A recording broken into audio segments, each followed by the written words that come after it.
My name is Ruben Nelson, and it's my pleasure and my honor to introduce William Rees, known to his friends as Bill. If you know anything about the state of the world today, what kind of trouble we're in, the odds are you've run across some of his work even though you didn't know it. For example, Bill is the inventor, the creator of the ecological footprint concept. He then worked it out with his graduate students at UBC. And of course, I assume most of you know that there's wonderful websites where you can learn about your own impact on the world, the impact of others, because of the work that Bill and his graduate students did years ago to invent the concept of the ecological footprint. Bill may be the wisest ecologist who's still practicing today. That's my judgment, but of course, I don't know them all. I invited Bill to work with me in Seattle a little over a year ago, and sight unseen, he agreed. And one of the things you might do is go to YouTube, Google his name, and look at his presentation under the heading of Will Modern Civilization Be the Death of Us? You will find it is brilliant. Bill has been honored by many organizations. He's a fellow of the Royal Society of Canada. I will not list them all. I'm old enough, as you can tell, that when milk was delivered, the cream was still at the top of the bottle. And Bill, like that cream, has risen to the top. Mark his words. They're important. Bill, over to you. Thank you very much, Ruben, for a very flattering introduction, and welcome everyone. I'm very glad that we can all get together today. It's an honor to me to be invited to speak with you. So do we just go straight to screen share? Hello? Yes, go to screen share. Yes, go to screen share.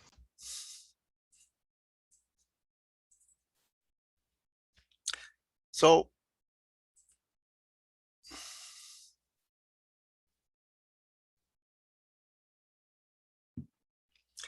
the title of this talk, I suppose, is deserving of some explanation. My basic premise is that humankind is extremely smart, able to manipulate the physical world in ways that are sometimes extraordinary, really. But we're not nearly smart enough to rescue ourselves from the dilemma that we've created through our manipulation of the physical world. So I want to start with a series of premises. Oops, why am I going forward? The first of these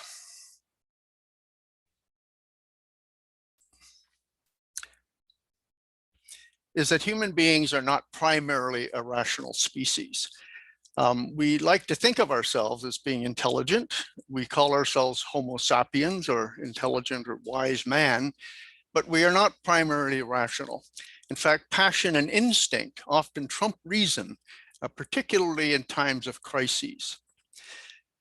The second premise that I want to emphasize is that human beings don't actually live in or experience reality. We socially construct our realities. And more accurately, we construct stories, conceptual lenses, or even keyholes through which we perceive reality.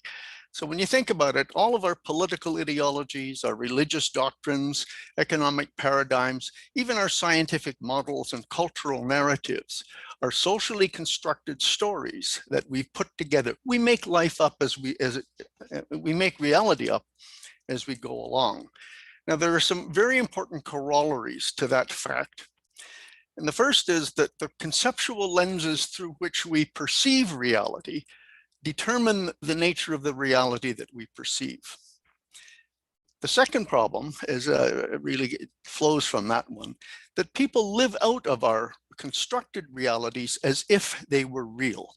In other words, we take our constructs much more seriously than we do the reality in which we are actually embedded. Which leads me to my third premise. And that is that we cannot regulate our interaction with any aspect of reality that our models of reality do not include. So if we think again that all of our political ideologies, religious doctrines, scientific models, and so on are constructs, models of reality, the fact is that if those models don't include some important aspect of biophysical reality or social reality, then we are beyond our depth. We cannot deal with that aspect that is outside of our model. So we can put that as a corollary again.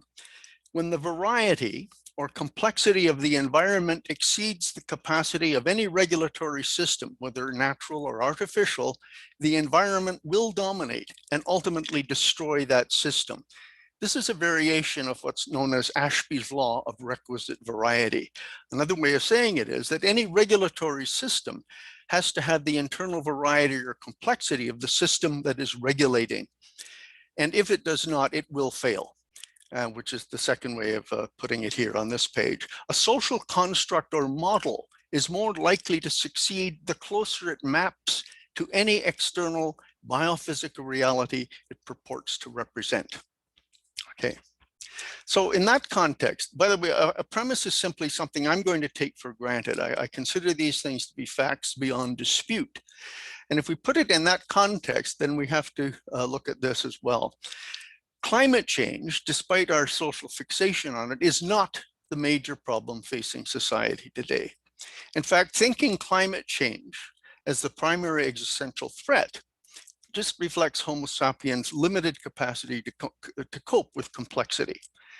And this is really mechanistic or Cartesian reductionism at play. Modern society is based on a very reductionist way of approaching the world.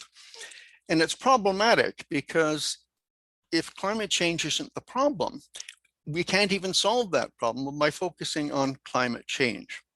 So I'm going to make the argument that the major difficulty facing us is something called ecological overshoot.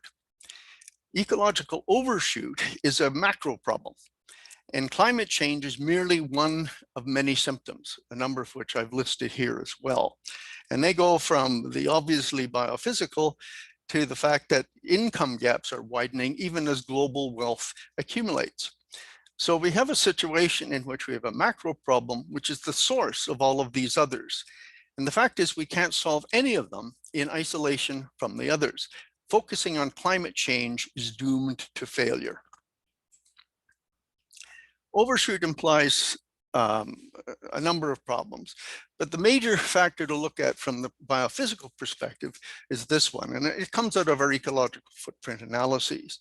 Every human being, whether conscious of it or not, requires the constant productivity and assimilation capacity of a certain area on the surface of the earth. And we've developed a method by which we can compute that for individuals or cities or nations, or for that matter, the whole world. And to put it in a nutshell, right now on planet Earth, there are about 12 billion productive hectares able to support the kinds of activities that humans need to survive. But we are using the planet as if there were 20.9 billion hectares. So the human ecological footprint of 20.9 billion hectares exceeds the actual area of productive land and waterscape on the planet by about 73%. How can that be? Even a school child, I could give a talk like this to school children, and the first question is, how can we be occupying a planet larger than we have? And the answer is that we're simply consuming and dissipating other species, ecosystems, resources much more quickly than nature can regenerate them. And we're dumping waste into the system much faster than nature can assimilate them. This is the very definition of unsustainability and is ultimately bound to be fatal. The question is, how can we get ourselves into, or how did we get ourselves into this kind of situation? And I would argue that there are several causes for this, but the two that we can take most seriously are the reality that human beings are programmed to be unsustainable by nature. This is a fact of our biology, our success in our evolution. And the reality is that humans, unless we are constrained by negative feedback, by disease, war, resource shortages, or anything of that nature, like all other species, will expand to occupy all accessible habitat, and we will use all available resources. And humans have a leg up in that game because of our technology. Human beings are constantly increasing the availability of resources through improvements, refinements in technology. So we have a biological predisposition to constantly grow, use everything up, and to fill all available habitats. It's not unique to humans by any stretch of the imagination. This is the means by which any species survives. This was a really interesting story a few years ago where we saw a group of monkeys who learned to crack open clamshells with rocks, tool using animals such as humans, and they're very quickly pushing local shellfish stocks to extinction.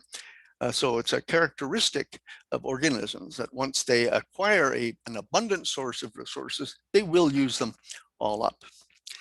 The second factor in this is cultural nurture. And I would say that this is the social misconstruction of reality. So I've made the point that we construct our realities, and in this case, it's a gross misconstruction.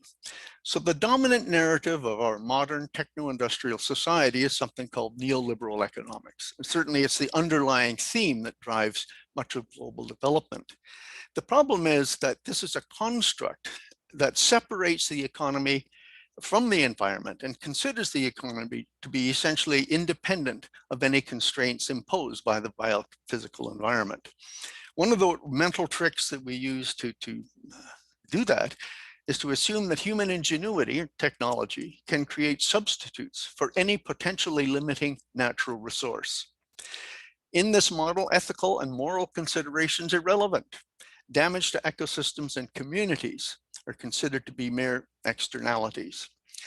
So we have a situation then, which is based on another social construct coming out of the Enlightenment, really, that is of human exceptionalism. Underpinning much of our modern techno-industrial society is the idea that humans are not constrained by the laws of nature. So again, we see models such as this in textbooks where the economy is separate from the environment and free of constraints. Of course, there's an exchange of energy and resources, but once you believe that human ingenuity can overcome any resource scarcity, then this becomes irrelevant. So this is what shows up in typical economics textbooks. This is what we regard as the economy.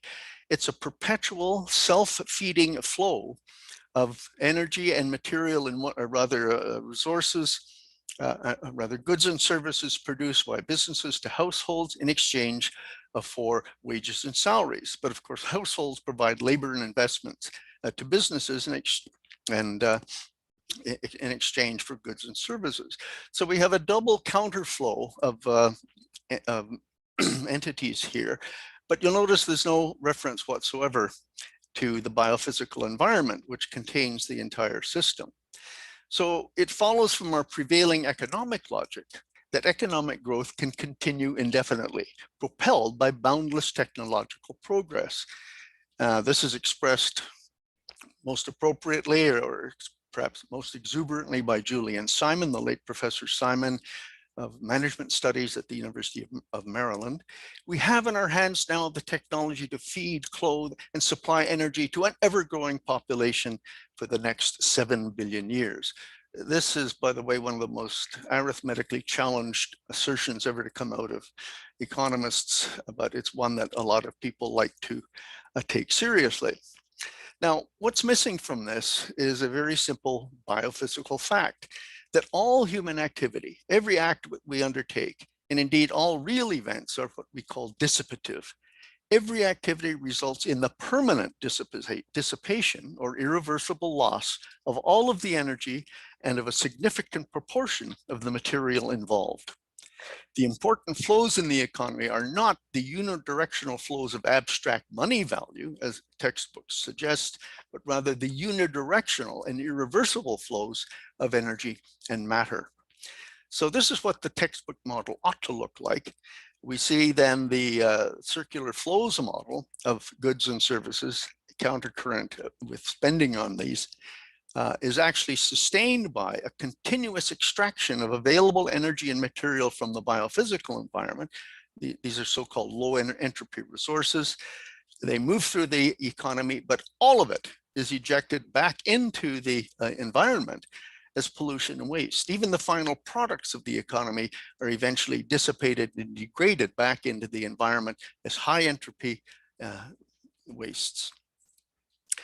Okay, so we have two factors then combining. The first is the natural predisposition of humans to expand both in population terms and into habitats, and the imposition on top of that of a reinforcing social construct in the form of neoliberal unlimited growth economics. And if we look at this in context, think of it, it took 350,000 years, roughly that's the entire life of modern humans, for the human population to hit 1 billion in the early 1800s.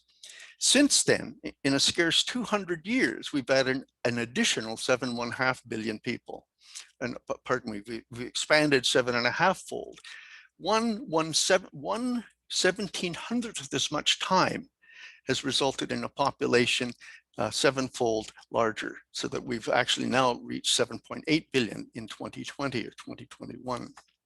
Meanwhile, gross world product increased by over 100-fold, and per capita incomes increased by a factor of 13, as much as 25 in rich countries. So we've had this massive expansion of the human enterprise, but Earth didn't get any larger. This is what it looks like. These, again, are real numbers.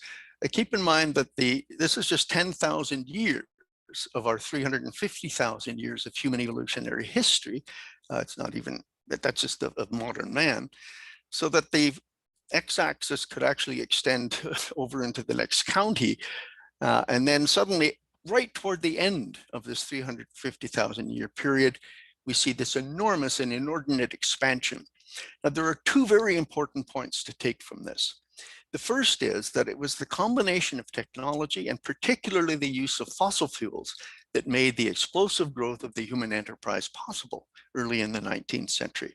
So we are entirely the product of fossil fuels.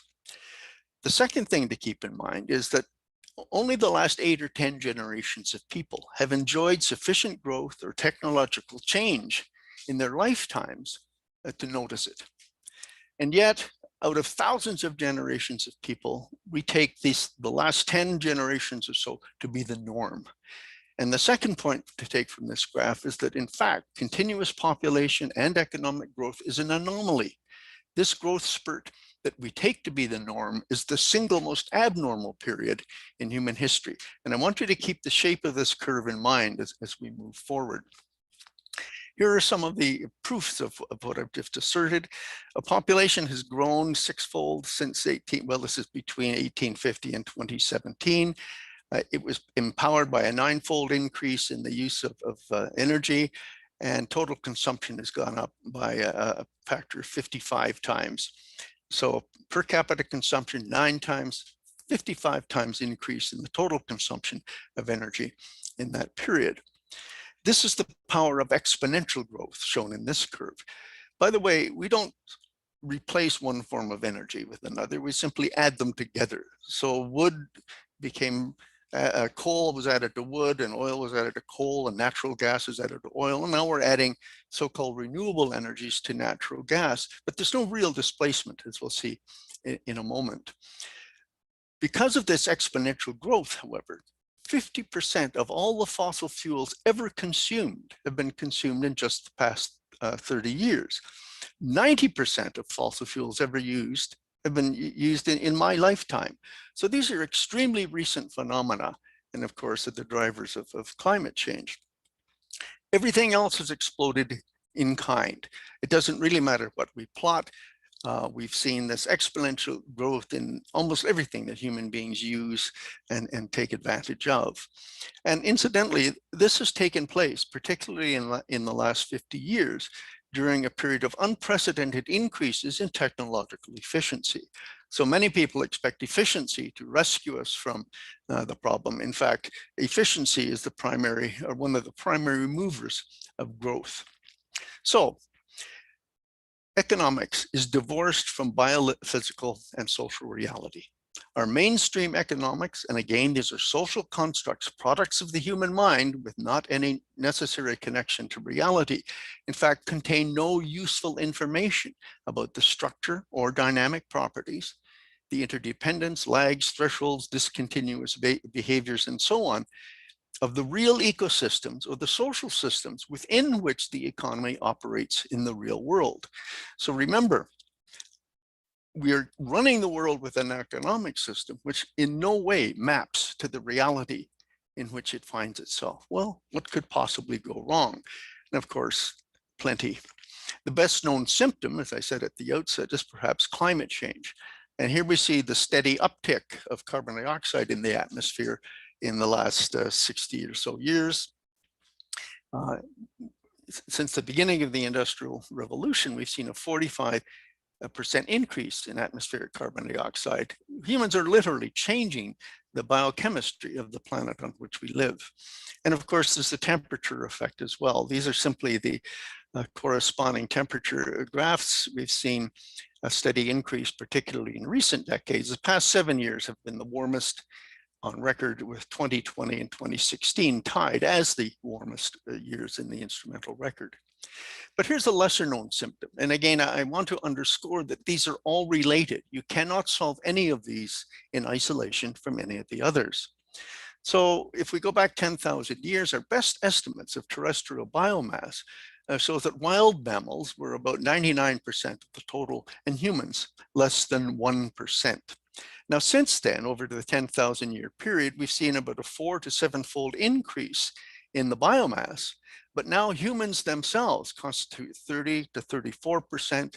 Our livestock constituted another 60-odd%, and wild mammals have been reduced to a mere 1.5% of the total mammalian biomass on the planet. We've literally competitively displaced most other mammalian species from their habitats and food resources. So the expansion of humanity has real consequences. It's not just mammals. Wild bird populations are tumbling. Domestic poultry now constitutes 70% of the world's bird biomass. Average populations of thousands of monitored species of wild vertebrates have declined 60% since 1970. And the populations of invertebrates are also in free fall. So it's a generalized phenomenon caused by habitat displacement. And the simple fact of the matter is that what humans require and take is simply unavailable for other species. So we are living most of our lives in the last couple of hundred years in particular under a grand shared illusion. And I think one of the most important elements of this is the notion that there is no conflict between the growth of the human enterprise and the conservation of the environment.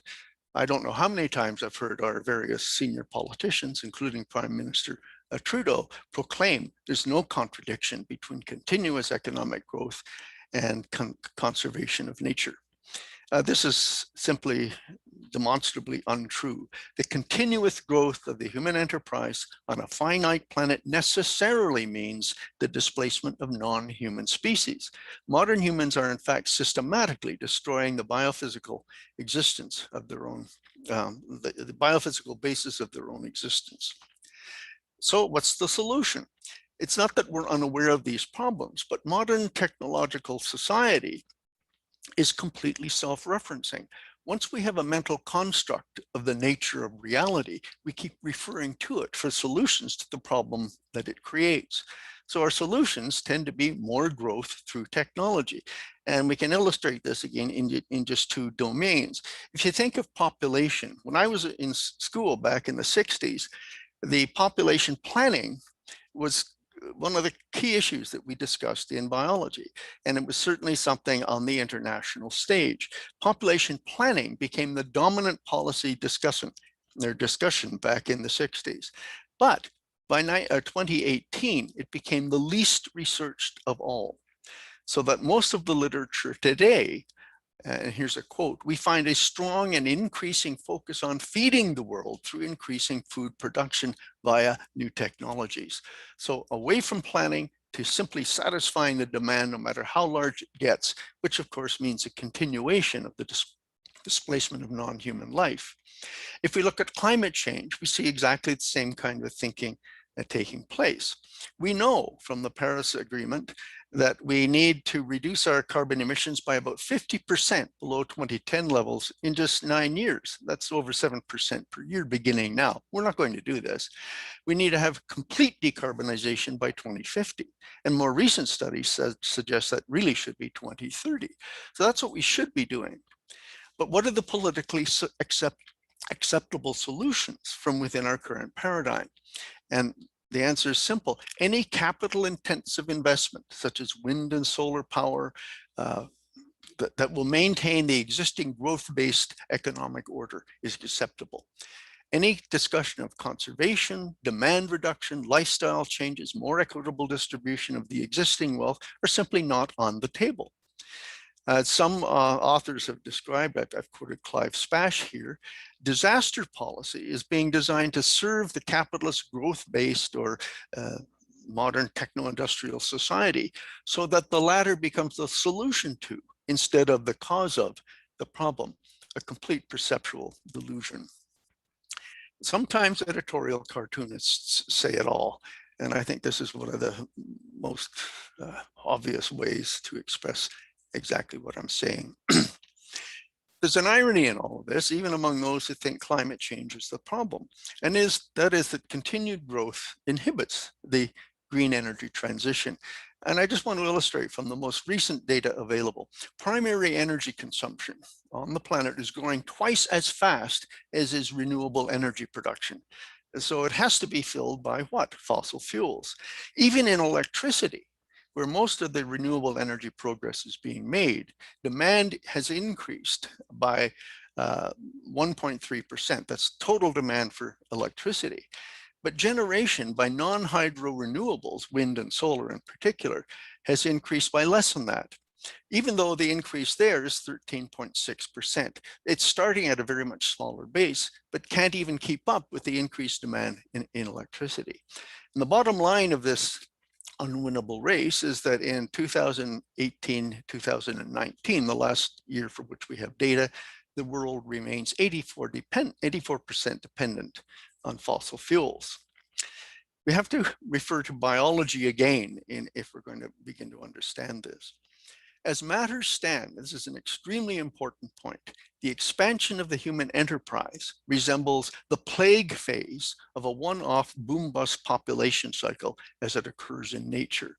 So this is an illustration straight out of a biology textbook that describes this phenomenon, that most species will expand very rapidly in response to favorable conditions, abundant resources, but then collapse once those resources are depleted or predation becomes so demanding on their numbers that they crash. This is the standard model for how species behave under natural circumstances. What goes up will come down. And we can look at this example here from a couple of experiments, I suppose, on the Pribilof Islands off Alaska. Very rich in lichens, reindeer were introduced, populations expanded exactly according to the model we looked at a moment ago, and crashed when those abundant resources were eliminated. Now, in theory, humans should be able to avoid this uncontrolled collapse.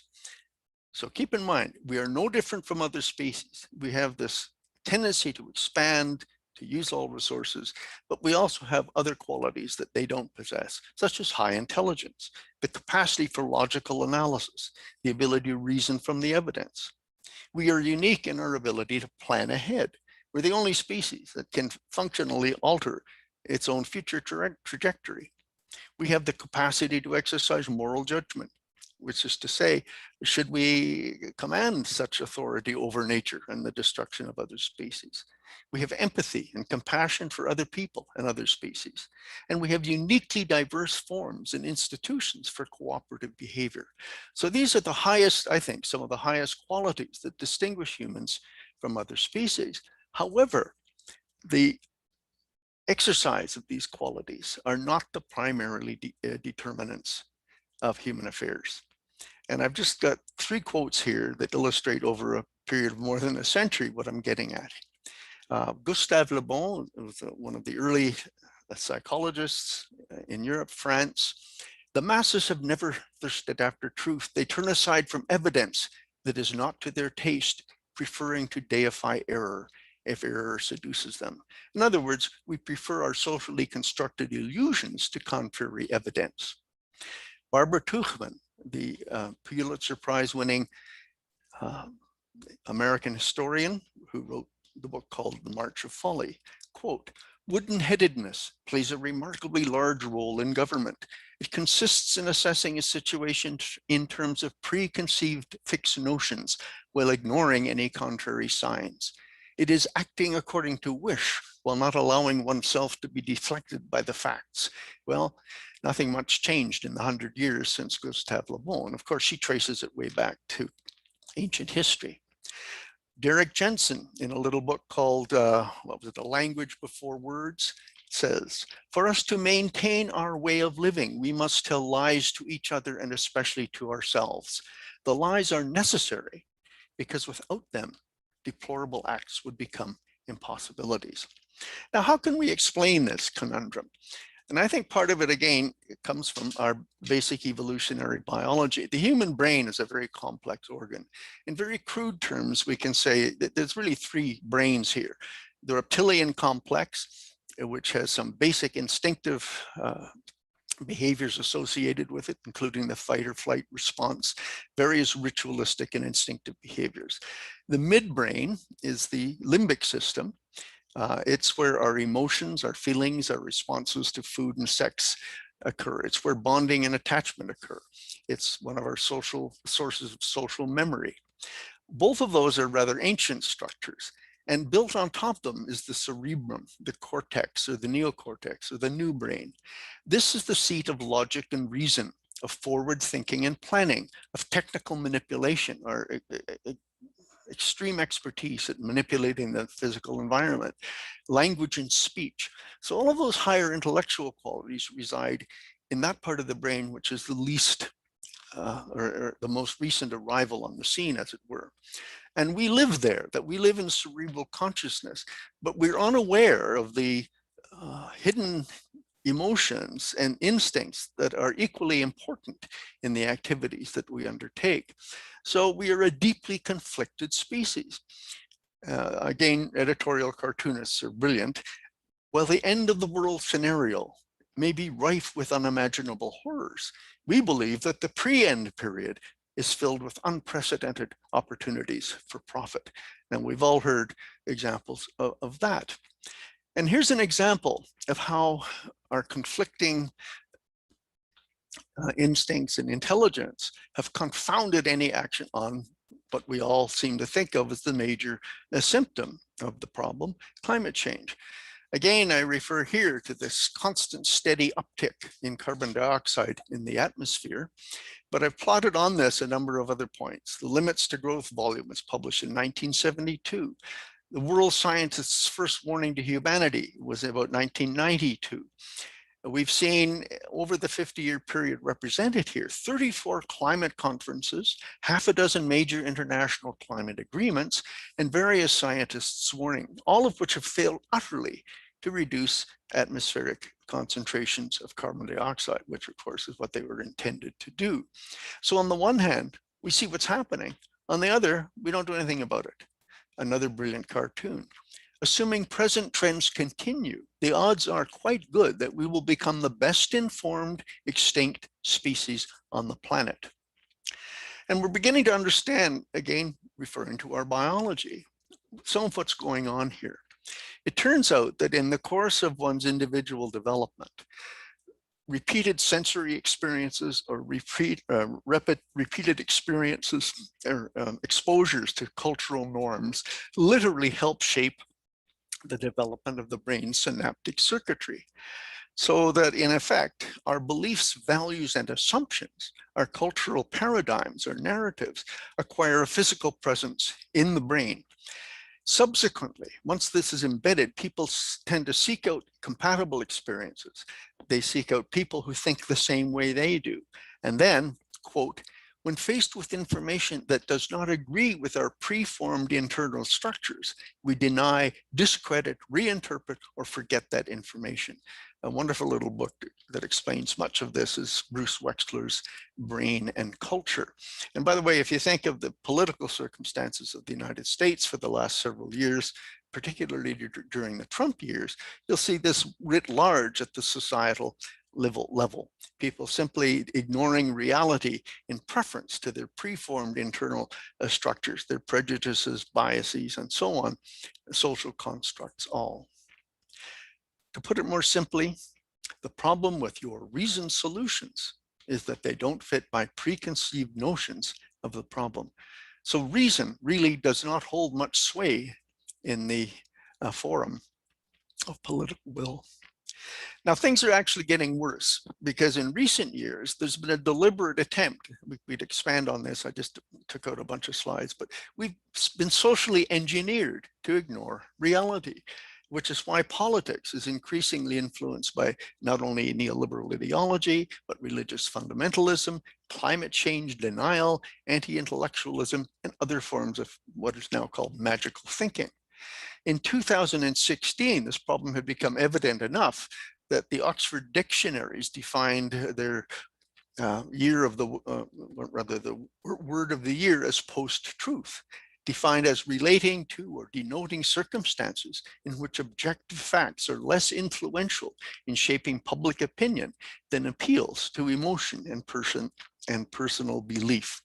So again, we see this incredible conflict within the human species of high intelligence, and yet that defers to the socially construct preferences that we have managed to come up with. So this is a new age of science denial and magical thinking. Another good cartoon. It's an enduring mystery. How did this extinct species combine such huge brains with such jaw-dropping stupidity? So what modern techno-industrial society refuses to acknowledge is that to act consistently with our best science may well require a planned economic and population contraction. So can humanity learn to live more equitably within the means of nature? This is the curve that really needs flattening. Of course, we've tended to focus almost exclusively, almost excluding climate change, on the pandemic in recent years, and flattening the curve has been the watchword for the last year and a half or so. And so what we ignore completely is the overshoot curve. That's the curve that really needs flattening, because with geometric growth of population beyond long-term carrying capacity, humankind has gone into a state of overshoot. And as long as we remain in that state of overshoot, we are literally consuming the resource base of the future. And in the course of doing so, we are reducing future carrying capacity. Fewer fish stocks, degraded soils, ruined forests cannot produce that which will be needed to sustain the ever-growing numbers of human beings. So that in the case of continuous overshoot, systems collapse becomes inevitable. The environment at some point can no longer sustain the demands being made on it by the population. So we really need to rethink our whole way of being on the planet. The green line represents one planet living, where people go through a period of growth, but then just as in our individual development, we defer to carrying capacity and level out well within the carrying capacity of the environment, and thus extend the duration of civilization. So we have a choice. The human enterprise is in critical overshoot. I don't think there's any doubt or real discussion any longer about that. We may be at or near a critical tipping point. In coming years, I don't think there's any question about this, the human enterprise will contract. Now, as an intelligent, plan-capable species, we can theoretically choose between a business as usual course, risking a chaotic implosion imposed by nature, followed by geopolitical turmoil and resource wars. And basically that's the tack we are currently on if you pay any attention to the news. Or we can have a well-planned, orderly, and cooperative descent toward a socially just sustainability for all. That's really the stark choice between us. So what would be required to eliminate overshoot? The first thing would be for our leadership to formally recognize the end of material growth and the need to drastically, and I mean dramatically, reduce the human ecological footprint. We have to also recognize the theoretical and practical difficulties, indeed impossibility, of an all-green, quantitatively equivalent energy transition. That's a huge story. We can perhaps talk about it later, but it's simply not happening. We have to acknowledge that as long as we remain in overshoot, sustainable production and consumption means less production and consumption. The only way to eliminate overshoot is through consuming less. If we face that reality, we must devise ways to assist communities, families, and individuals to facilitate the adoption of sustainable lifestyles. Keeping in mind that, when I was a kid, North Americans happily lived on half the energy use per capita that we use today. We are profligate, wasteful users of energy. We need programs to retrain the workforce for new forms of employment, because as energy declines, there will be an increased demand for even new types of human physical labor. We need strategies to eliminate unnecessary fossil fuel use and to reduce energy waste. Half or more of the energy consumed in our culture is wasted through inefficiencies and carelessness. We need policies to restructure global and national economies to remain within the allowable carbon budget. And by the way, recent science is suggesting there may be none, that we've actually used up all the carbon that we possibly can safely. This means we need to allocate any remaining carbon budget, and we're going to be stuck with fossil fuel for some time. So we have to reduce its use dramatically, and this means essential uses only in food production, space, water heating, interurban transportation. We need to relocalize essential economic activity. This means deglobalization in order to reduce the need for much of our energy consuming transportation, for example, something like 30% of the energy budget. We need recognition that equitable sustainability requires fiscal mechanisms for income and wealth redistribution. Notice that this is hardly something willingly discussed in our political discourse today. We need ongoing programs to ensure the restoration of ecosystems and the integrity of global life support. You can't continue to cut away the biophysical basis of your own existence. So a massive program of ecosystem restoration is necessary. And finally, there's hundreds of these, but I think this is an important one. We need a global population strategy to enable the smooth descent to the perhaps 2 billion people that might be able to live comfortably, indefinitely within the biophysical means of nature, well within carrying capacity. In short, we need nothing less than a plan, a global plan, a global cooperative plan for techno-modernism to transcend and catalyze a personal to civilization level transformation to a way of being on Earth in which humans can live spiritually satisfying, economically secure lives more equitably within the means of nature. And that is the message I have for all of us today. Anybody there? Hello? Yeah, we're all here, Bill. 44 of us are still with you. 46, sorry. That's okay. 46. I had some technical problems at this end at the beginning, so I got a bit agitated, I'm afraid. Sorry about that. It's fine. It only lasted a few seconds. All right.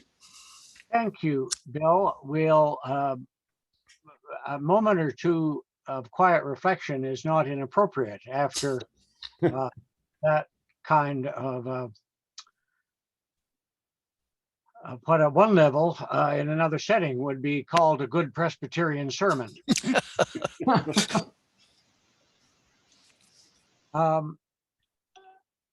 I'm going to ask the first question, and it's both it's psychologically motivated, but it's empirical. What I'm wondering about is, I hear in your voice a degree of coherence, that you've thought about this from so many different perspectives. There's a degree of thoroughness that is rare, at least that I find to be rare. You're not unique, but there are relatively few voices that are speaking the message that you convey. So sorry, Ruben, you just disappeared there for a minute at my end. The Did I? sounded, yeah. So what I'm wondering is, I hear in you a coherence that is rare. It's not unique, but it's statistically very rare. It's way less than a critical mass, which means that in effect, your voice has no impact on society at all. And what I'm wondering is, to what extent, even among colleagues and people, who are professional ecologists and others that you run into, is there a movement that you could give any kind of an estimate? At what point might there be a critical mass of voices? I mean, just thinking of even a critical mass of voices within the environmental movement. I mean, most environmentalists I know, care about the environment and all that, but they don't understand. They understand hardly any of this. They live in a dream world that somehow, if we can just be green enough, we're good to go. mm-hmm. And so my question is, do you see, kind of in your own lifetime, a critical mass of voices saying this in a way? Because once there's a critical mass, whether it's liked or not, it has to be heard. When a critical mass of francophones wanted to talk about the place of Quebec in Canada, the rest of Canada said bugger off, but we had to talk to them because they were more than a critical mass. When a critical mass of women wanted to talk about the place of women, we said bugger off, but we had to talk to them because they were a critical mass. When might a critical mass of your voice begin to appear? Well, okay, let's go back to the beginning of what you were saying. I've been extremely lucky in my life. I'm a trained scientist. I took my PhD in ecology, in life sciences, but I threw myself instantly into a different pot. So I taught my entire career in planning school, in a school of community and regional planning, which forced me to come up against the ideas of sociologists and psychologists and economists and so on. In fact, I've learned my economics in joint teaching with an economics colleague.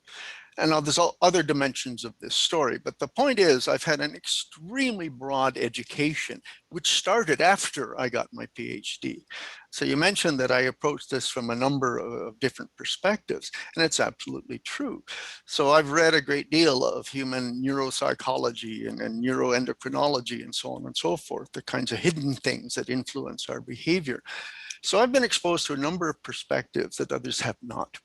And what I'm really articulating here is a great failure of our education system, which increasingly funnels people into the most narrow of specializations, so that the vast majority of our population remains fundamentally ignorant about basic science and many of the other things that are fundamental to understanding the nature of our human dilemma.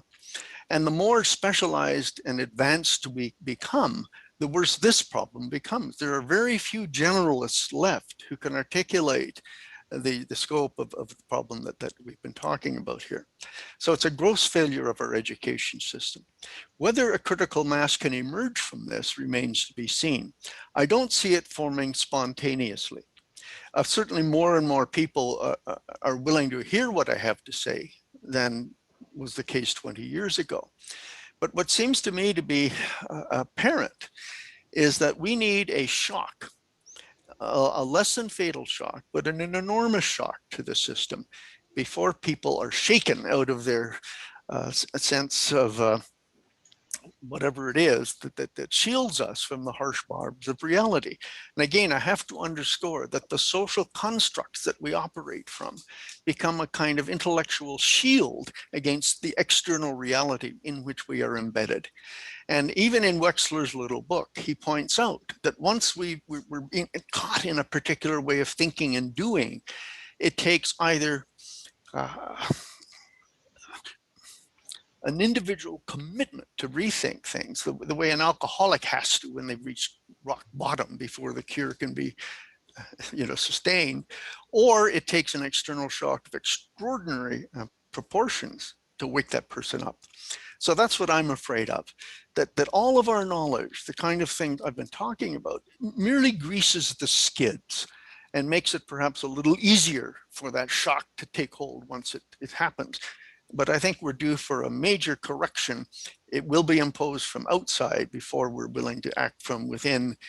And there we go. Thank you. I'm going to ask the next question on behalf of Jeff Passmore, who had to leave. And John Meyer, you will be up next. Jeff said, have you had this conversation with any politicians? If yes, what has been the response? Okay, the response is almost entirely negative. And so I once coined the phrase that what is politically feasible, what is politically feasible is ecologically irrelevant. And what is ecologically necessary is politically unfeasible. So again, we're caught in that dilemma where the politicians are, frankly, increasingly captive of the corporate sector, who are obviously interested mainly in maintaining the growth paradigm.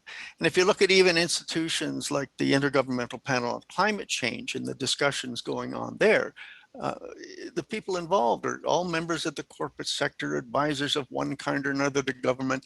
And it's all about the technological means of maintaining the status quo.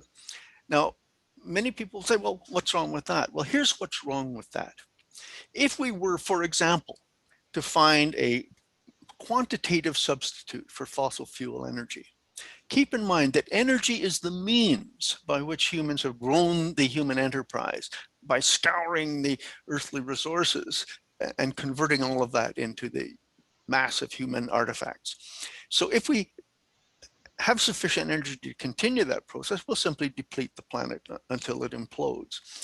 And nevertheless, that's where our politicians are. No politicians, well, perhaps the Prime Minister of Ireland has now suggested that growth might be questionable, but certainly no politician is willing to stand up and say that we are on a wrong tack.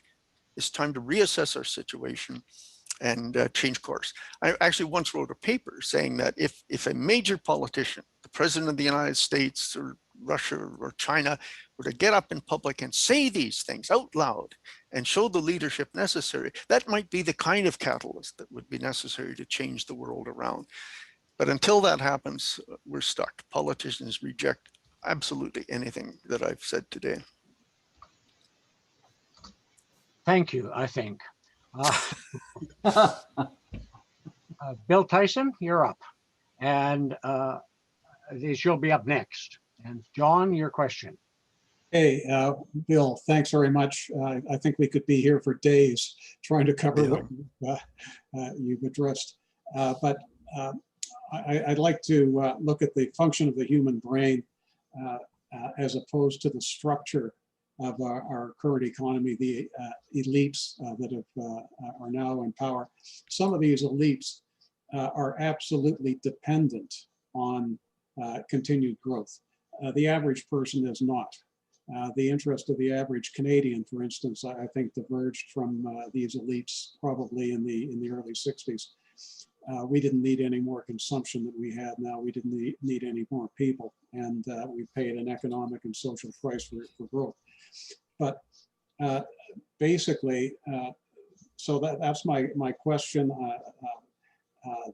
It's not just, is our social structure and the elites currently in power, the interests of these elites that dictate social policy, and also the national conversation. because the media now is completely controlled by growth interests.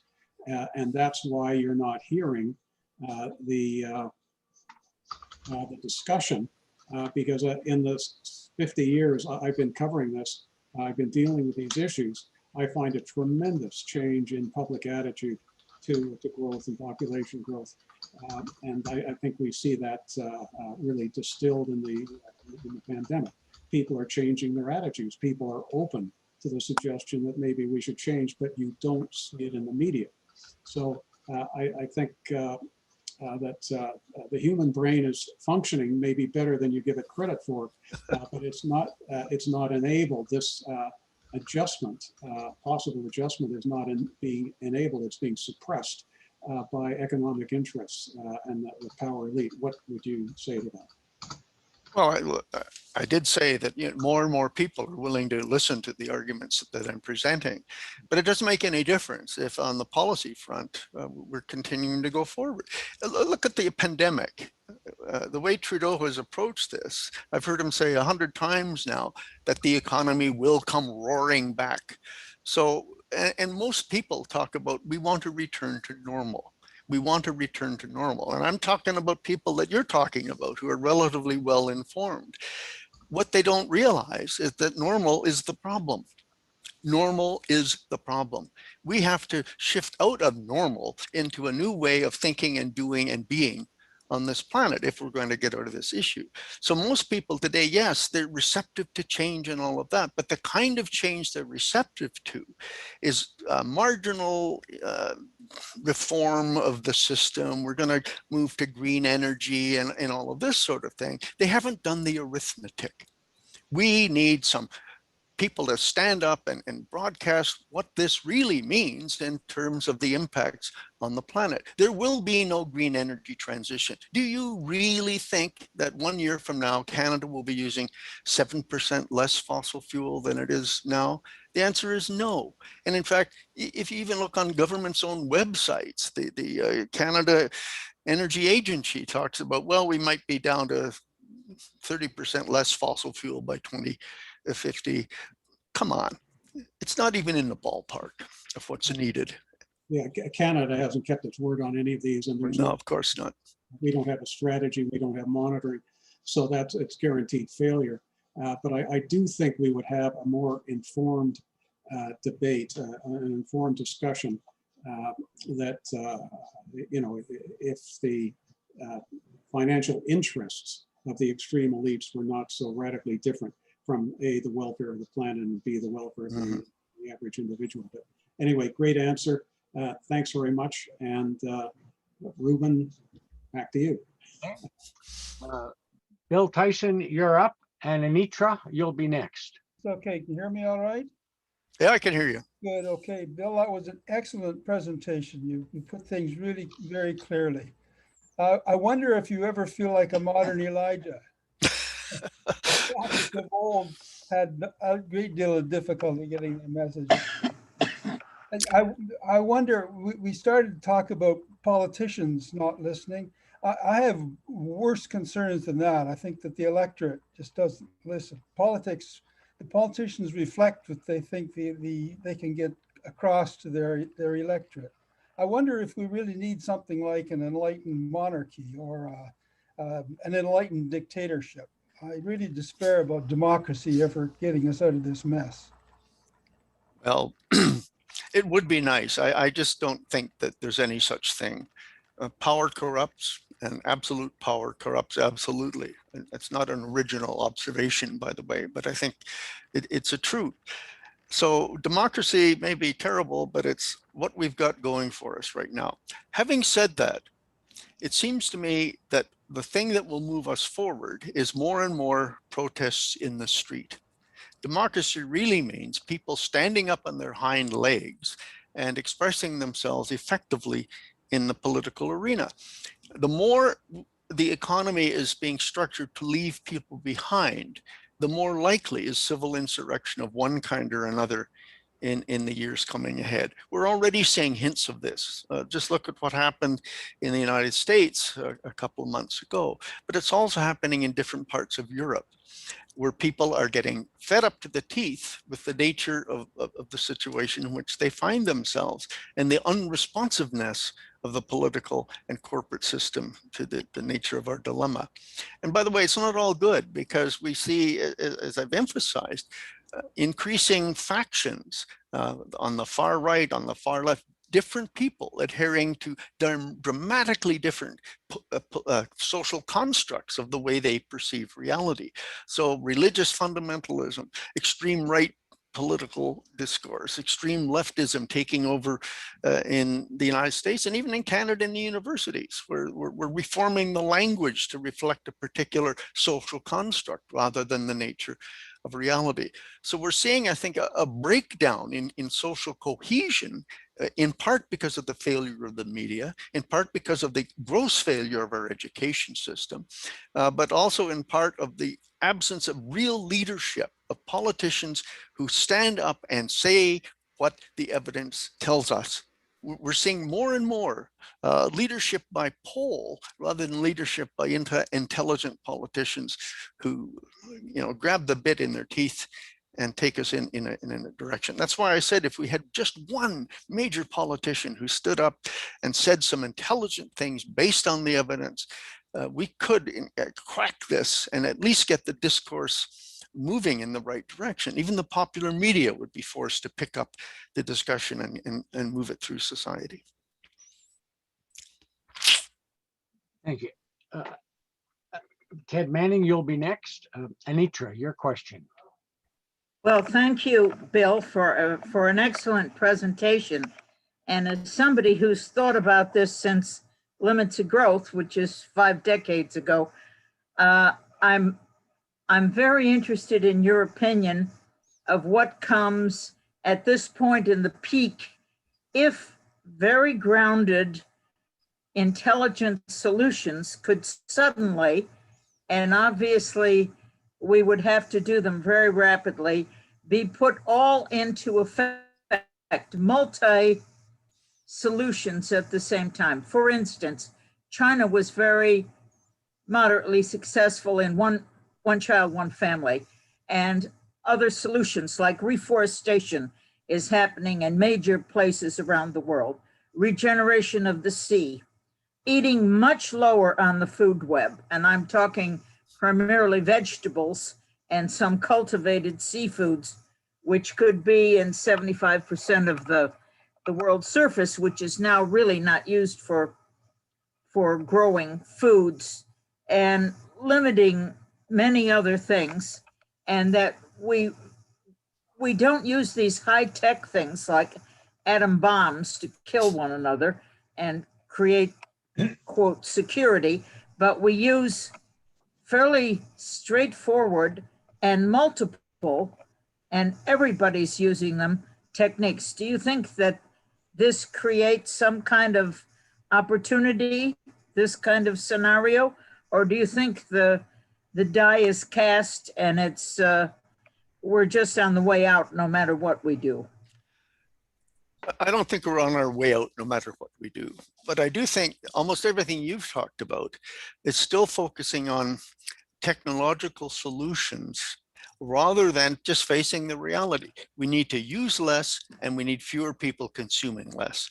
And until those things are addressed directly, it doesn't matter what we do, because all of the technological solutions being put forward, because every single action is dissipative, will require energy, will require the throughput of more materials, such things as the circular economy, green growth, the Green New Deal, they're meaningless. These are just fantasies set out there to lull people into confidence that we can move forward through technological change.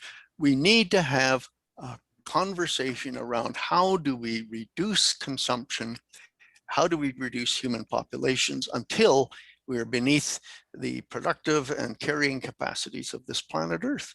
And until we're there, we're continuing to erode the basis of our own existence. And that won't last too long. You know, we can cross a tripping point. One of the great Antarctic ice sheets breaks off, and we can have a 3-meter sea level rise in a matter of a decade. And that's game over for most of our coastal cities. So we are at that point where we need to make those serious changes and stop thinking technology is going to pull us through this. Hoorah. Barry Bruce, you'll be up next. Ted Manning, your question. Yeah, Bill, that was wonderful. I'm at, am I on yet? Yeah, I can hear you. Okay, hi. Yeah, I'm at great risk of agreeing with you, Bill. I thought that was wonderful. I've been in risk management for a long, long time. And we always come to the conclusion that nobody does anything until they're panicked. And I guess what I'm asking is, how panicked do they have to get? And is there any hope that an institution could happen that might, in fact, react significantly before it's too late? Well, this is a conversation that could go on for a very long time. Now, I'm a biologist, so a great deal of my presentation was based on certain biological realities. Mhm. Another biological reality is that human beings evolved to be optimists. Now, optimism is a state of mind. We want to be hopeful about the future. But when you're in a crisis situation, unwarranted optimism and hope can be enervating. They can destroy the motivation to move forward, because we tend to think, well, somebody else will handle the problem, or the technologists will fix it, or the scientists will, or whatever. So I'm not too encouraged that we would get the kind of innovative thing that you're thinking about, Ted, that it's going to emerge from anything short of, and I think you already agreed with me, some kind of micro catastrophe, not fatal to the planet, but big enough to get people to sit up and take notice. In some ways, you know, the pandemic is a lesson in that direction. We've seen more government action in response to this pandemic than to any other crisis in my lifetime. Yet it's a relatively minor crisis when you really think about the numbers of people being affected. We may have a few million deaths by the time it's over, but we add 85 million people to the planet every year. So it's a drop in the bucket, but it does show the extent to which we can move dramatically if under the gun. And so I'm hoping you can actually get the attention of a politician when you have your hand on their wallet. And just look at what's about to happen in the energy sector if Gretchen Whitmer decides to cut off absolutely all the gas. Could well be a stimulating event. I don't know it'll be enough, but it may actually get the politicians' attention. fair enough. Rob Hoffman, you'll be up next. Barry Bruce, your question. Yeah, thank you very much, Bill. That was a wonderful presentation. I was struck by the idea that climate change is a symptom, and that root causes lie in our own brains. And I'm wondering about education. I think it selectively affects our cerebrum, which you've said is dominated by our limbic and reptilian brains. And I wonder how we get around that. Will we have to actually endure a drastic drop in our population and perhaps hope that people with dominant cerebrums will emerge as mutants? Mm-hmm. So I don't know if this is a non-actionable but serious root cause. How do we get around that? Well, that to me is a critical question. And I think one way is to at least raise to consciousness. Most people aren't aware that their decision making is not something that takes place entirely in the cerebral hemispheres. That beneath that, there will be an influence of your emotional state, of your instinctive response to the same circumstances. But we're not conscious of that. All we are conscious of is that which goes on in the thinking part of our brain. So we have to make people aware that they are actually being influenced by these other elements. So once that is understood, you at least open the door to the possibility that we can create social institutions that override our instinctive and emotional responses. Do you understand what I'm saying? In fact, if you think of civilization, I often think of civilization as that set of rules and regulations that inhibit that which would otherwise occur. Even something as simple as not murdering somebody who offends you, that's the natural response to an enemy. Well, we impose rules that make that less probable. It doesn't always work, but at least it's less probable. Human beings are not monogamists. We tend to be somewhat more promiscuous, but we create a social institution called marriage and a legal framework to sustain it, which doesn't always work again, but at least it's a framework that controls the behavior so that we can live together reasonably well in society. So what I'm really arguing here, Barry, is that we need to raise to consciousness that much of our lives are dominated, if not dominated, at least influenced by subliminal, emotional, and instinctive contexts that have to be overridden in the right circumstances if we're going to pull through. Now, part of the problem is this. One of the things that makes us negative is any perceived threat to our own well-being. So people who have acquired a certain political power or economic power, once we have those things, we're extremely reluctant to give them up. So any threat to our perceived economic power or our social status is resisted mightily, not rationally. Again, we're not primarily a rational species, but we have to be aware that the way we are acting is determined by a primitive instinct that worked, by the way. These things didn't evolve by happenstance. These things worked 10,000 years ago, but they don't work in the kind of circumstances that we've created today. So let me reiterate that, because again, it's an extremely important point that is missing entirely from our education system, for example, that human beings evolved in a certain way that was appropriate for the kind of unchanging environmental circumstances that we evolved in tribes even up to 10,000 years ago. But today we need to be able to move rapidly, quickly in response to rapid environmental change. And we simply don't have the mental or societal agility to respond as rapidly as the circumstances require, unless we raise all of that to consciousness and realize that we've got to, or else. That's probably not a good answer, but it's as good as I can. Well, it was great. I think maybe the flaw in my thinking was assuming that education only appeals to our rational brain, but perhaps education, and I think there are probably instances of education appealing to the lower brain as well. And maybe I think what you're saying is education needs to change to approach those aspects of our thinking. So thank you very much. You're welcome. Dave Doherty, you'll be up next. Rob Hoffman, your question. Yes. Hi, Bill. Good to How see you doing, you. Rob? Yeah. Very well. Great presentation. Thanks very much. I have a question, but I'll make a comment first of all.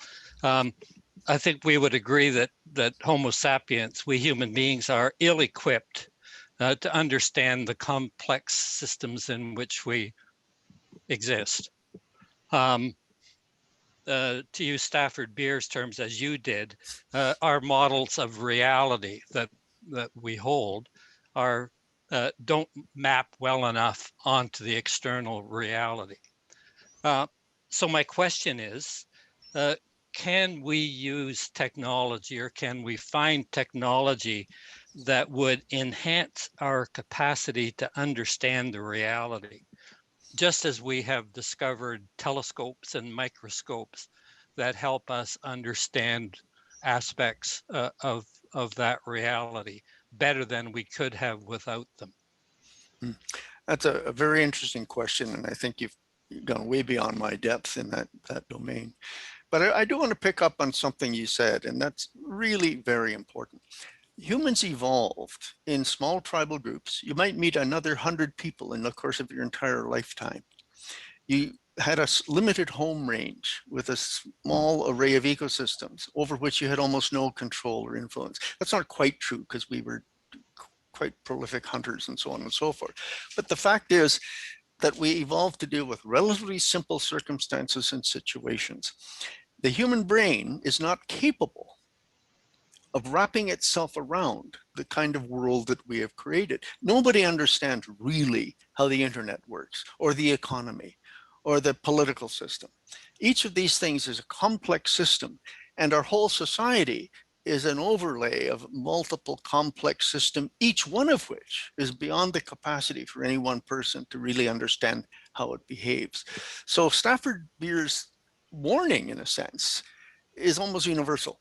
It is the case that whatever social construct we come up with, whatever model we come up with, will not contain a sufficiently rich array of the external reality that we're going to be able to maintain control over it, right? I think we're in a situation now where what will take us down in the end, if something does, may not even be on the horizon, may not even be something we thought about. It's going to be some hidden systemic tipping point over which we cross and take us down completely, and it's something we didn't even think about. Pandemic, whoever thought of pandemics before a year and a half ago as something that would have such a disruptive impact on society? Well, perhaps a handful of people. But the fact is, we are absolutely subject to surprise, and the more we push these systems to their limits, the more likely the surprise will be something in the category of unknown unknowns. And so you've put your finger absolutely on it. What technologies could raise awareness of that to consciousness? I don't know. But I think the best answer is to back off. Don't keep poking the bear, because at some point it's going to lose its temper and come after you.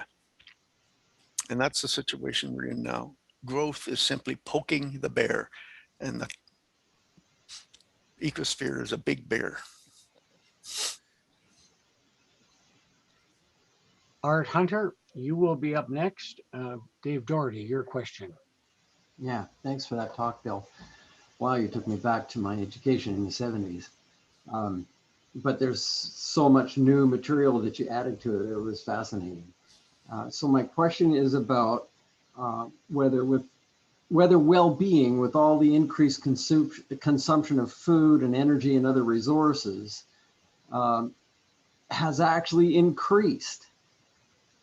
Aside from our ability to fight infectious disease, and perhaps the fact that we have a bit less war than we did, are we really better off than our grandparents were? Well, again, that's a question sociologists and psychologists and a whole lot of other people are asking. But we do have a series of annual tests given since the late 50s, or perhaps even just after the war, on the state of happiness in North America and in some countries in Europe. And what we've seen is a negative correlation between rising GDP per capita and the numbers of people who report themselves as being happy or very happy. So that there's no direct correlation any longer, if there ever was. Well, I'm sure there was in rising out of poverty, but certainly we've lost any correlation between rising per capita consumption or income and the state of well-being. So a reduction in throughput doesn't necessarily mean a reduction in well-being. Humans were happiest in North America in the late 1950s. And that's a long time ago, and during a period of the most rapid expansion of the economy in the history of humankind. So I think there's a huge lesson to be taken there. And I did have one slide that pointed out we used half as much stuff per capita in the 50s as we do now. And we were a lot happier back then. Mm-hmm. Yeah, I was pretty sure you have some facts regarding that. That was my opinion as well. Yeah. Thanks. There's another really important thing to take into account here. Since the 1970s, particularly since the publication of something called, oh dear me, I forget the name of it, but it was a manifesto. A direction from a corporate lawyer to the US Chamber of Commerce that are Lewis Powell. Look this up. I think everyone should be aware of the Lewis Powell Memorandum, 1971, I believe, under the Nixon administration to the US Chamber of Commerce, in which he directed the corporate sector to begin the conscious, I suppose, reframing of political discourse in North America, to get away from the dangerous notions of community, of environment, of civil rights, of women's liberation, and those sorts of things, which were becoming current in discussion in North American society. And he instructed the corporate sector to pile increasing amounts of resources into refuting all of that. And if necessary, to establishing departments of economics and private think tanks to reassert corporate values in American society. Now, this wasn't the only thing that did it, but it was the beginning of the period, which, you know, some people mark with the Rager, Thatcher, and Mulroney era in the 80s. A decade before that, Lewis Powell set up the environment in which we went from a handful, maybe 10 think tanks in North America, to several hundred dedicated to promoting the corporate values, to diminishing the notion of the public good or the common wealth. So we saw things such as, again, anybody can look this up. When Eisenhower was president, the marginal tax rate for the top 1% in the United States was 90% was the marginal tax rate. Today it's 34, 37%, something of that nature. So every president, liberal or rather Democratic or Republican, since the 1970s has added to this continuous inflation of corporate wealth and of the 1% at the expense of most other people in America. It's not so bad in Canada, but it's getting there. So that right now, the top 1% command something like 80% of the new income from growth in the United States. The bottom 50% are worse off in just about every terms. And if you read a little book called The Spirit Level, Richard Wilkinson and Kate Pickett, The Spirit Level, you will find that as wealth disparity increases in a society, all of the indicators of population health declines. Alcoholism, marital breakups, drug addiction, and all of those things get worse and worse and worse. So that as the income disparity has increased in North America, in the United States in particular, the US is now at the very bottom of the OECD heap in terms of population health. So that again, it underscores that although wealth has increased enormously, the misappropriation or misallocation or misdistribution of that wealth is resulting in a major social catastrophe unfolding, which may lead to the unraveling of the whole of society at some point. Check it out. I did. I found a link which I put in the chat box to a Bill Moyer's item on it. Mm-hmm. Oh yeah, very good. And again, Pickett and Richard Wilkinson and Pickett's little book called The Spirit Level is a great eye-opener for people who aren't familiar with the role of income, wealth, the inequality that is rife in our society and getting worse by the day. Yeah, when I was at Health Canada, one of the things I studied was the Gini coefficient. Yeah. Which back in the 90s was around 32, something like that in Canada, and it's around 40 now, and it's gone from about 35 in the States to around 50. Yeah. And Gini coefficient, as it rises, indicates more and more of the wealth is going to fewer and fewer of the people. Yeah. And in fact, that's one of the things that leads me to believe that our well-being is worse now than it was. It is. That's exactly what Wilkinson and Pickett's book would show you, as well as those psychology studies. Thanks. Thank you. Mary Hagan, you'll be up next. Art Hunter, your question. Well, Bill, I guess we've been through quite a number of speakers in this series of Cake or Zooms, and they all have you know, a general theme which you've really capped and encapsulated just about everyone. And I've come to the point of saying, no matter how humanity organizes itself and whatever wonderful moves are being made in the economic sphere or technology or any, it's going to be too late anyway. We're heading in to a correction, a population correction of some type, and I suspect it's going to be quite substantial. But I'm interested in your comments as to whether this population correction, if I'm correct, is inevitable. Is it going to be driven by mankind going to war with each other over depleting resources, food, water, and all those things which we want to collect and use to maintain our standard of living? Or is nature going to do it for us? Have you thought about that? And who do you think is going to win this race to do the correction?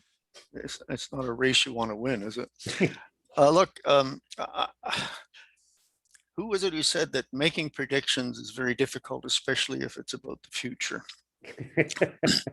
So I'm not a prognosticator. I just look at the trends.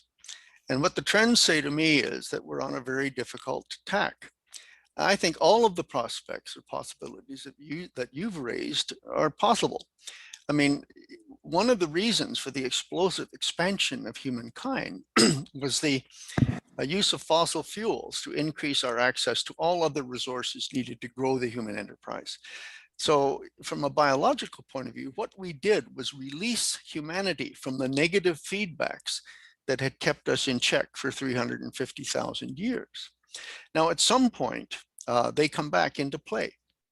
So for example, we're all excited about renewable energy, but if we had another couple of hours, I think I could demonstrate conclusively that there's no possibility of renewable energy quantitatively replacing fossil fuel in the next 10, 15, 20, or 30 years. It's just not going to happen. So we're caught between a rock and a hard place in the sense that we should get out of fossil fuel to avoid catastrophic climate change, but we can't get out of fossil fuel because our whole society, the production of food, our transportation systems, the construction of our cities and so on is utterly dependent on abundant, cheap energy. So if we were to abandon fossil fuel because of the existence of massive climate change, there's going to be huge food problems. Starvation will be a fact of the matter. Other resources will get scarce. Global trade will break down because we can no longer rely on the supply lines that have been built up as a result of globalization. By the way, globalization is arguably the single greatest threat to ecological integrity on the planet, because what it does is enable rich, high dense populations vastly to exceed their domestic carrying capacities, but then leach on the rest of the world to continue the growth mode at home. So countries like China, they have something called the Belts and Road program right now, which is designed to siphon the world's resources to maintain the appetite of the growing Chinese behemoth. But it's only what Europeans and Americans did before that. So we have a situation where we use the marketplace as the means by which the wealthy siphon all the remaining resources from the rest of the world. But if that begins to break down, you have literally tens of millions of people in megacities who are going to be cut off from their sources of supply. So that introduces the problem of massive interregional migration. We're already seeing this beginning at the southern US border and in the Mediterranean in Europe. These are just leading edges of what lies ahead as climate change breaks down our capacity to maintain our cities and civilization. We're going to see, as a result of that, increasing global strife in the conflict between nations over the remaining pockets of resources, and so on and so forth. We will see a breakdown in society's capacity to manage things like this pandemic. What would it be like in the absence of the scientific research and the development on a record scale of several vaccines, unprecedented in human history? Well, without that, this plague would have been vastly worse than it has been. But what I'm saying is, on our current trajectory, all of these things will get worse. I think there's no question about that. So I will repeat, perhaps I hope for the last time, the only solution to this problem is to back off, to recognize the trajectory that we are on is one which leads inevitably to an implosion that will be imposed by the return of negative feedback, big time. It'll be imposed by nature, in other words. And our only option is to rise to that true human capacity, to exercise our intelligence, to exercise our ability to plan ahead, to exercise our ability to cooperate at an unprecedented level, to remove ourselves from the inordinate problem that we have created. We have created this problem. We can solve it, but we're not going to solve it through geoengineering or any of the other massive investment strategies that are designed specifically to keep the system going as it is and further alter the life support functions of the planet. Good question. Thank Maybe you. not a good answer, but there it is. Oh, wonderful answer. If one were editing this tape, that would be a lovely place to stop. There are 3 additional questions, and if you'll put up with a bit of extension of time, we'll allow them to be asked. Susan Tanner, you'll be next. Mary Hagan, your question. Hi, Bill. It's Mary Hi. Hagan from Ottawa. And I've been a secret admirer of you for years, and ask a specific question for now, because I want to take you back to when you studied and taught about communities. And I'm thinking more of geographical communities as we were starting to build our big cities, etc. And feeling that people, at least people around me, hopefully in North America, are looking back, are regrouping, and are really centering more of their activities and their actions, because it's more under their control at the moment versus the big government, the big corporate controls on their local neighborhood and how I'm going to survive and not go back to the old way of living. And it often is quite mixed up in the well-being of my families. And as we, for a moment, might be consuming a little less and probably traveling a little less, are sort of finding new joys in life. So could you please speak to me about your learnings of communities and how we might apply it today? Whoa. Do we have another 3 hours to deal with this? Look, Yes.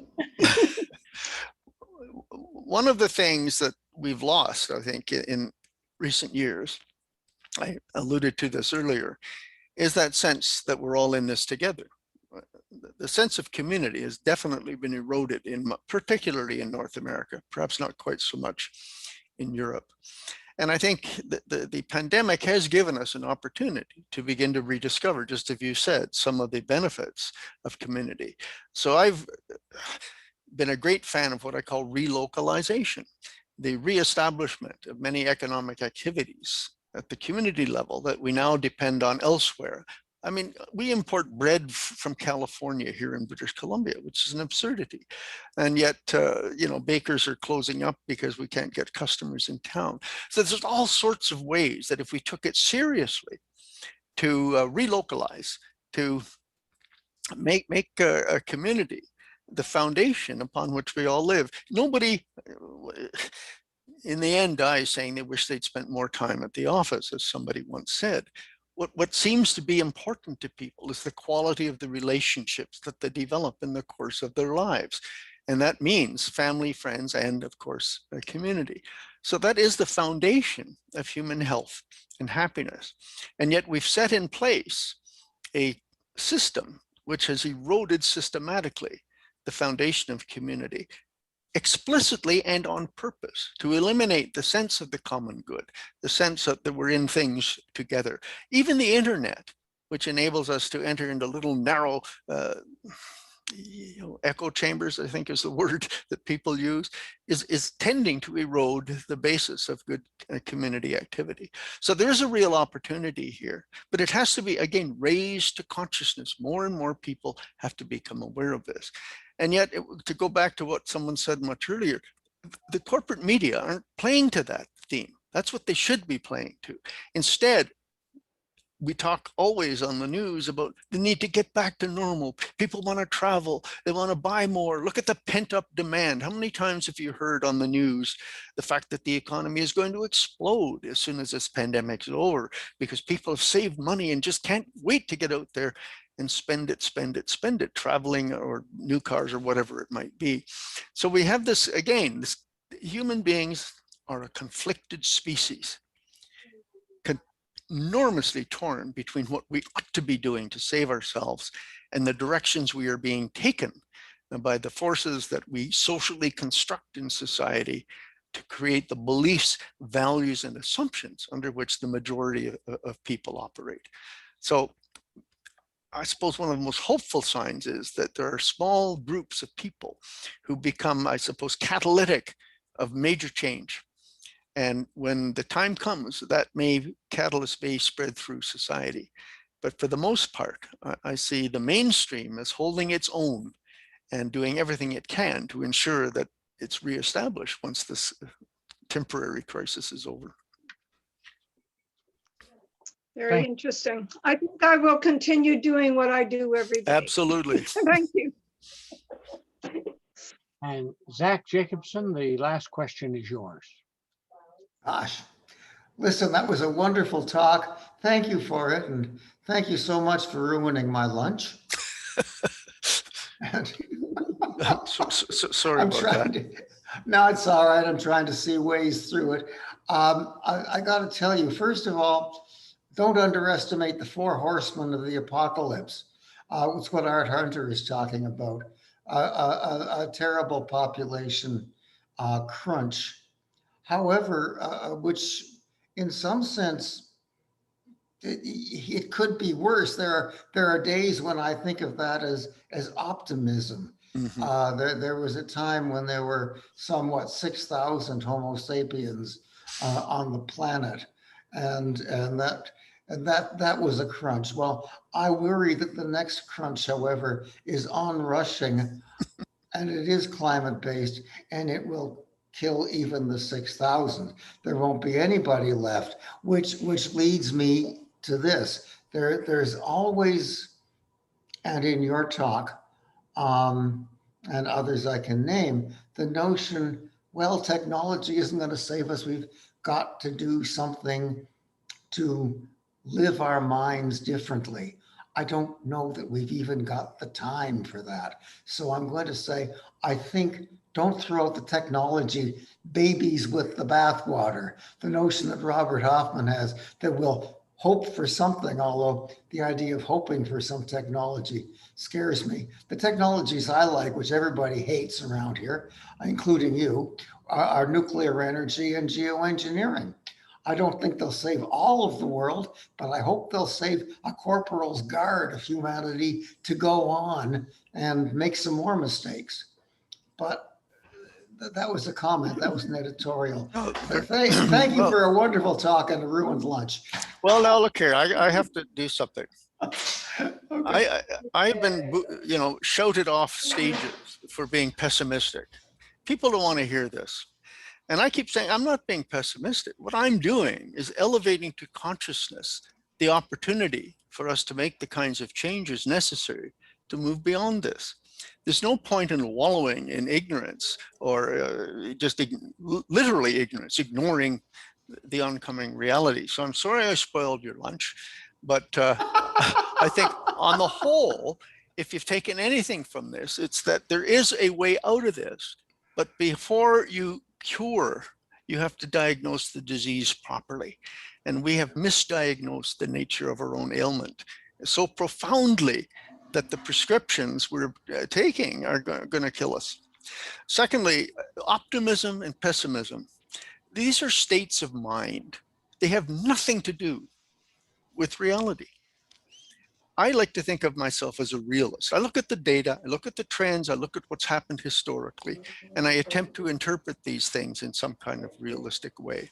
Hope is another thing. One of my friends uses the word hopium. Hope is a drug if you don't use it to stimulate action in a way that makes a real difference. So look, we're stuck, we're in a problem here. You're absolutely right. It can spoil a lot of lunches, but if in so doing, it raises to consciousness the fact that this is the nature of our dilemma, we can diagnose it better, we can propose things that might move us through us, then by all means, take this as a message of the strongest possible motivation. By the way, I really do think people are much more motivated by having the shit scared out of them than they are by being hopeless. Yes. And on I don't that, know if it got across, but what I said was yes. I saw that. and on that note, and given the hour, Bill, it falls to me to thank you. You can tell from the questions that have come, from the fact that folks are still around, that we have worked at hearing what you're saying, that one of the blessings of KCOR is that it attracts a non-trivial audience. And you have come in the best of the prophetic tradition that says if you stay on the path you're headed on, you're in deep trouble. You may want to think about the path you're on. And for that, I am thankful. I'm glad that this will be on YouTube, and I'm glad that your slides will be made available to us. So on behalf of KCOR and those who will watch it later by video, thank you. And we'll do this again sometime. My pleasure. Thank you very much, Ruben. And again, apologies for the little technical smuck up at the beginning. That was shameful. That's the biggest crisis of the day. It's a good day. Thank you.